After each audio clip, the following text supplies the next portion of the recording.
Hello lovely soul, and welcome to this behind the scenes video.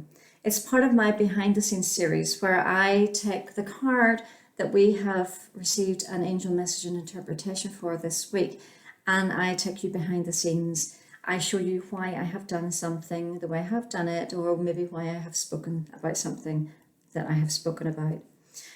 Today's chosen deck is from Story and Virtues Archangel Oracle cards, and the card that we were interpreting this week was this card, All is Well.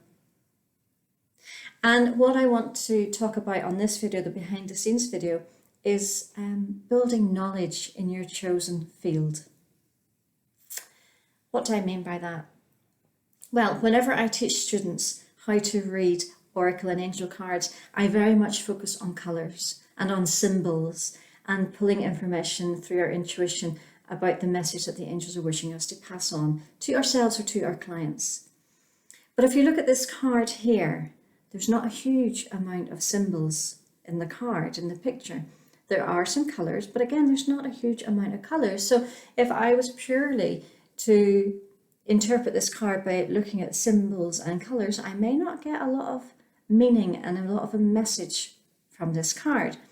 But if we read the card here, All is Well, and we look here, there's a message from Archangel Jeremiah. And this is where I encourage you to get to know the subject that you have chosen. You can get oracle cards of all different types. You can get oracle cards that are connect with gods and goddesses, archangels, dragons, fairies. You can get cards basically on any theme that you can think of. The cards that I choose to work with are ones that are also linked to the angels, because I work very closely with the angels. So whenever I choose a card and it has an angel's name, well, I should know what the angel is associated with, what the angel does for a living.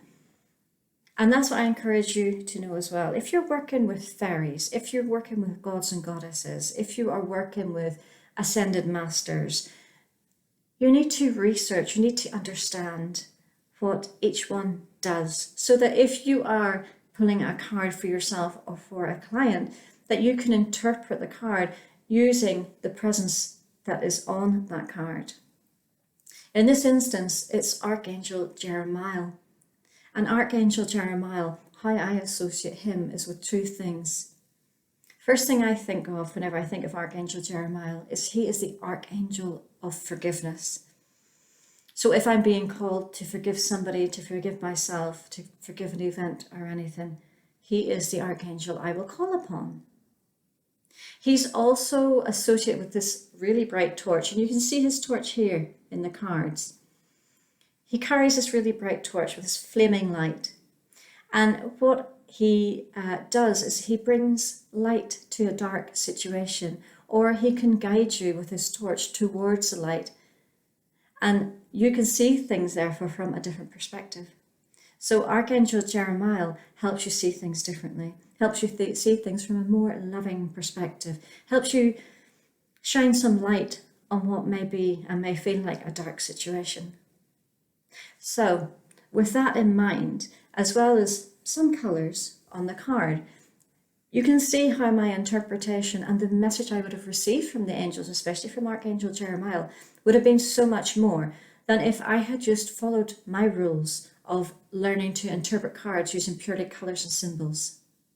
So whatever genre that you are attracted to, whatever theme of oracle angel cards that you are attracted to, you're attracted to that for a certain reason. So do your research on it. Understand the ascended masters if that's who you are attracted to. Understand the gods and goddesses if that's what you're attracted to, or the many fairies and the dragons and the dragon energy that you may be attracted to. Because when you do research and when you do understand the many characters within a genre, then the interpretation and the message you will receive from the angels has a lot more depth to it, a lot more meaning to it.